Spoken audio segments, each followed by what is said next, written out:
DepEd officials, guests, our school principal, Sir Antonio T. Plantar, teacher, parents, kindergarten completers, and my fellow grade 10 completers, welcome to our Moving Up ceremony.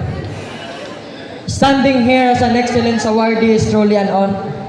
This recognition reflects not only my effort, but also the hard work, challenges, and sacrifices we all shared as students. Today, we celebrate two milestones. To our kindergarten completers, this is just the beginning of your journey. And for us, grade 10 students, this is one step closer to our dreams.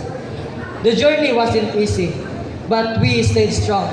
And today, we are standing here not just as completers, but as individuals who have grown and are ready for what lies ahead. To our teachers, thank you for your guidance and patience. To our parents, thank you for your unending love and support. And to my fellow completers, these achievements is for all of us. Let's be proud of how far we have come. As we move forward, may we carry with us the lesson and memories we have gained. Once again, welcome and thank you for being part of this special day. As they say, difficult roads often leads to beautiful destination. And today, we are standing in one of those beautiful moments. And there's still more to come ahead of us. I am Cyber Jester Aguilar Suerte, your Grade 10 Excellence Awardee.